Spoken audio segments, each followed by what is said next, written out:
The Gregory boat is nearly 50 miles from the Magic Island. It is after 9 o'clock at night, with the warm, sluggish darkness of the subtropics hanging over the water, as the big diesel-motored cruiser plows steadily northward toward the regular steamer lanes and California. The escape from the island was entirely successful, but the Gregory boat is short of fuel, and those on board have no guarantee as to their margin of safety before the Euclidean scientists on the island repair the damage done by Jerry and Joan and set out after the boat. Mrs. Gregory and her daughter Joan are in the radio cabin, listening constantly for a message from Johnson, who is speeding through the South Pacific somewhere ahead of them. Captain Bradford and Jerry are standing in the pilot house on the boat, watching carefully for any sign of light on their course. How much farther can we go on the oil we got, Tex? Not very far, kid. I'd say 5 miles to most. Gee, are you sure about that code message of Johnson's? Couldn't miss it, Jerry. Johnson said he'd leave a trail of oil drums with lighted buoys on his course. He wasn't further than this when he dropped the first one according to his message. Then we ought to see it pretty soon, if it hasn't been carried away off the course. No, not much danger of that. There's no wind, and I've been setting our course to compensate for what little drift there is. Just the same, I'm getting kind of worried. We couldn't do any more than hold her on a course with the little breeze we got. I know it, Jerry, but we'll just have to hang on and see what happens.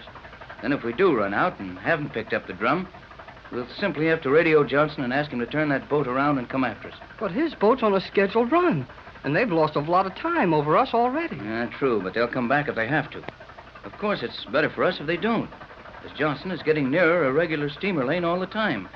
And if he can catch a fast mail boat to Los Angeles, I can get in there and get busy on my formula. But if we get fuel enough, we can make better time on this boat than anything on the ocean.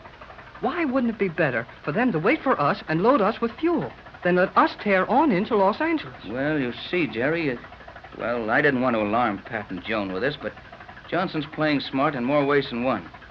He's got a mighty good idea of the sort of thing we've been up against. And he's afraid we'll still get caught and dragged back to that island.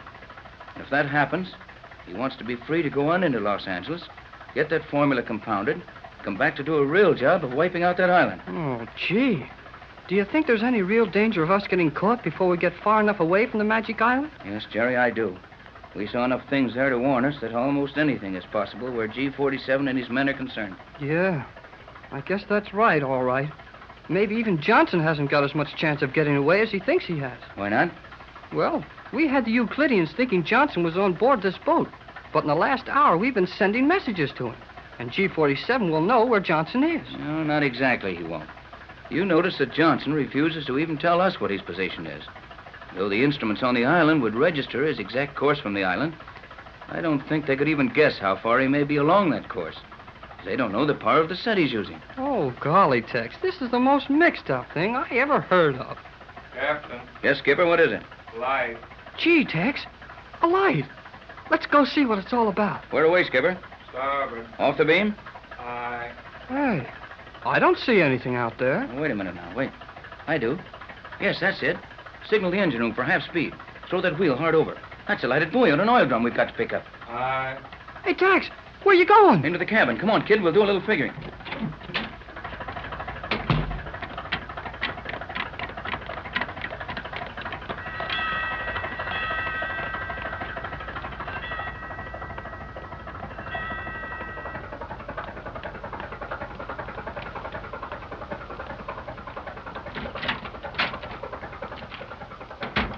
Are we changing our course, Tex? I heard the engine room telegraph. Yes, we're circling to pick up the first of the drums of oil Johnson dropped for us. Oh, you have seen the lighted buoy, then? Oh, no, the skipper saw it.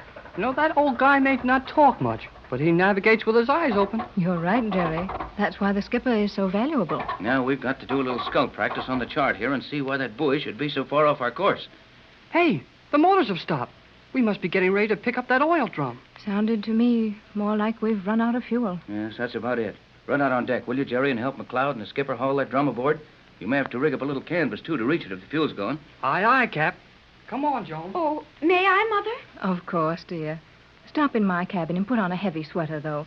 You've had enough exposure. Oh, but it's warm out on deck, Mother. You come on and do what your mother says. Yes, Jerry, of course. You've got something on your mind. Tex, what is it? Well, I don't like that running out of fuel, for one thing, and that drum being so far off our course for another. We're not out of the woods yet, Pat. But Johnson's last message sounded confident enough. Yes, I know, but, well, Pat, I wasn't going to tell you.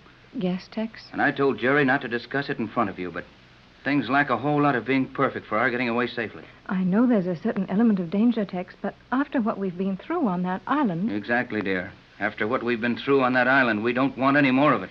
You don't think there's much chance of those Euclideans being able to stop us now, do you? Well, we're only 50 miles from the island.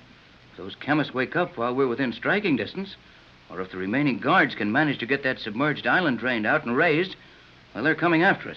Then, if you think things are that dangerous, why not send a hurry-up call to Johnson, have that boat put about and run back for us? Yes, that's what Jerry asked me, but it's no good.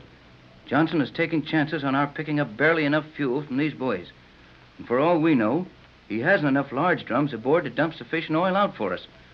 Yet, in spite of all that, he keeps running away from us. Well, I'm not sure I understand what he's doing, Tex. I do, perfectly. He knows our danger, and he knows that even if we're caught again, he can go into Los Angeles, have my universal solvent formula compounded, and come back here with enough help to finish that island. Well, if he came back here now and was caught with us, well...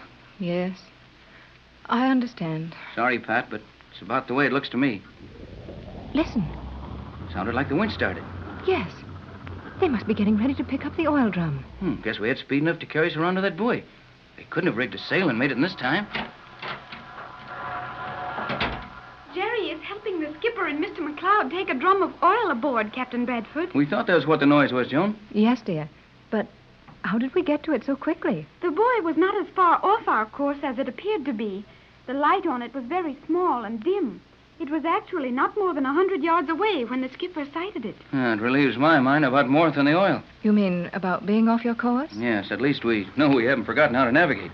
How long will that amount of oil last, Captain? I can't very well tell you until I see how large the drum is. Oh, that was stupid of me, wasn't it? Did you notice the size, dear? Well, Mother, it was still hidden down in that dark water. I could not see it. And Jerry sent me in here to tell you that we had found it. No, that's all right, Joan. We'll soon know how large it is. I will go and find out, Captain. Don't bother, Joan. Jerry will come in as soon as they get the engine room hatch. As soon as they get it down there. I don't hear the winch. It must be over the hatch. It won't take long. It's going below now. It's landed, and none too gently from the sound. Well, it must have been a large drum. I sure hope so. How rapidly does this boat use up the fuel oil, Captain? I'm not sure without checking with Mac, but I know one barrel won't take us very far. Well, we got the barrel of oil in the hole, all right. Mac and the skipper are going to put it into the tank as fast as they can. How big was it, Jerry? Well, Mac said it looked like 55 gallons to him. Oh, that won't take us very far, will it, Tex? No, not very, but Johnson knows how this boat burns it, and I told him we'd be running wide open.